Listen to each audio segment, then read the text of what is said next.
Fans, Lincoln Shrike back with you for the Division II and Division III cross country FloXC show, bringing you another episode recapping the week that was in cross country in the Division II, Division III scene, as well as this week a little bit new. We're going to preview D3 conference weekend, some crazy streaks set to be either increased or possibly broken on that side of NCAA cross country. But let's go ahead and get right into it with the action we saw last weekend. A lot of teams took last week off, but given that the NCAA D2 meet is all the way in December, 2 weeks after D1 and D3, they had their Pre-Nats meet last weekend, and it was a Colorado School of Mines show. We'll start with the men. Grant Colligan on the for the Colorado School of Mines squad. He got the win there, 24-56. Got a 12-second win over one of his teammates there. The Mines men, who hadn't really raced at all, including Colligan, making his season debut, wasn't hurt, totally healthy, just knowing that the season doesn't end until December, waiting to race until mid-October. Again, he gets the win, leads Mines to a 19-point victory. Not a 19-point margin. They only scored 19 points. They went 1, 2, 3, 5, 8, led by Colligan. It was particularly notable because they had one All-American, Ricardo Ocampo, who was outside their top 7. So they get him back, get him running into that top 3 full. They could be a really dangerous squad. The one question I do want to answer, though, is there's been some murmurs after this meet that the meet was pretty light on competition. So does it really matter? And here's a couple points of why I think it does. We highlighted Ocampo. He didn't run as well, but this team still beat top 6 squads there in Mount Olive and Queens by over 100 points. So that shows their extreme depth. Yes, I know Adams State, Grand Valley State, Western State wasn't there, but that's going to be a disadvantage for them coming a month and a half later when you get to nationals. They haven't seen this course, this Bob O'Connor course. None of these athletes have run on it before. Mines will have run on it, though, and I think that's going to be a significant advantage going forward for a team that's currently ranked 3rd in the nation. They are looking awfully strong, shown by putting all 7 in the top 15. I think they're going to present a tough challenge for Adams and Grand Valley State coming up later this season at Nationals. The weather could go south. The course could be totally different. But just the fact that Mines and their top runners have seen this course, I think it's going to play a huge advantage going forward. They had only a 44-second spread. They are just as deep as advertised and look strong over the weekend. Okay, on the women's side, it was somewhat of the same story. Colorado School of Mines women led by Megan Winham there, the senior. She got 3rd place overall. They scored 37 points, easily beat Walsh, 37-91. Big news for them, though. Although they easily won, it wasn't really that competitive a meet. No other top 10 teams in the FloXC rankings were there. But they got that easy win over Walsh without their number 2 and number 3 runners from last season, Chloe Cook and Brooke Eberly. Both ladies finished in the top 100 at Nationals last year. Neither has raced in uniform yet. I believe Eberly maybe has raced unattached at a meet earlier this season, but still, those ladies not on the course yet, maybe either injured or waiting to make their debuts at the RMAC Championships coming up on November 3rd. Either way, if this Colorado School of Mines squad, who we currently have ranked 5th, if they get Eberly and Cook back, this could be a team that is battling for a podium spot. The podium kind of looks set right now when you look at Adams State, Grand Valley State, Western Colorado, and UMary.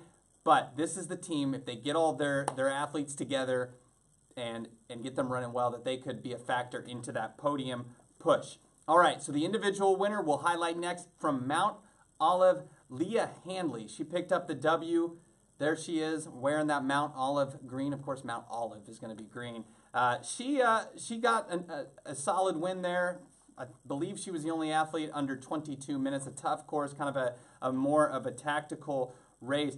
I want to highlight her this week, though, because I feel like she's an overlooked star coming out of Mount Olive. She was 14th at Nationals last year, but she's really improved. She went from 21st at Paul Short as a junior. She was 8th this year, mixing it up with some D1, really solid D1 athletes there. She's also not from like a juggernaut team, so we talk about the Western Colorado ladies, we talk about Adams State and the Flanagan sisters, Grand Valley State with Sarah Berger, Allie Ludge, but I really think Leah Handley, the way she's running, she could be a factor at the national meet, and she reinforced it this week, running on the national course, the same distance that they'll run at nationals. She picked up a win. I realized that some of the better athletes in the country weren't there, but her experience on that course now, the fact that she's picking up momentum and running considerably better than she was last year, I like her chances at a national meet. So keep an eye on Leah Hanley and keep an eye on Colorado School of Mines. All those teams and individuals really showed out at Pre-Nats on the Bob O'Connor course in Pittsburgh. All right, so that's it for Division II. We'll get rid of that. Let's preview some action in Division III. And what are we doing? We're going streaking. Boom. Will Farrell there. We're going streaking. Not the streaking that he's talking about. Talking about conference championship streaks on the line this weekend in Division III cross country. And we'll start with the biggest one of them all. North Central men going for their 45th CCIW title. And last year they scored only 15 points. It was a perfect score. There was their squad there. I think they're going to easily do it again. Again, 44 in a row at this point. They've won every year since 1974, I believe. Going for 45. I mean, let's think about all the things that have been invented since they last lost. The ATM. I think George Washington wasn't born yet. No, I'm kidding. But it's been a crazy run for Alcarius and the North Central men in the CCIW conference. They'll get it done again this weekend. Again, a perfect sweep last year, 1 through 7. The top 7 spots, they're going to get it done. So we'll go to the #1 team on the women's side next in the Centennial Conference. Johns Hopkins, the defending national champions. They are going for their 11th straight Centennial Conference title. They won by 41 points last year. Not a lot of competition for them at this conference meet. They're going to get it done, in my opinion. Again, 41 points last year, and they're looking just as strong, led by Ellie Clausen. Sam Levy's kind of a new athlete on the scene. And she impressed by winning a meet, finishing as the top Hopkins runner a couple weeks ago. This team, just as strong as they were last year, defending NCAA champs. They'll win their 11th straight, keep that streak alive. Now, we go to another team going for more streaking. The MIT women, the #3 ranked squad in the FloXC rankings, led by the freshman there, Izzy Gengaro. They won by 42 points at the NUMAC Conference Championships last year. NUMAC, that's 6 letters. They're going for 12 this year. It should be more of an interesting thing to watch the individual battle go down, as Caitlin Mooney, our #1 ranked athlete in the FloXC rankings from Coast Guard, battles some of these top runners from MIT. But again, the MIT ladies, a very, very strong squad compared to the rest of the NUMAC squads. They will look for their 12th straight. And finally, sticking with the engineers from MIT, they are going for their 21st title on the men's side, led by that man, Josh Rosenkrantz. They've fallen a little bit outside of the top 10, so they're not looking as strong as they were last year, at least the last couple meets.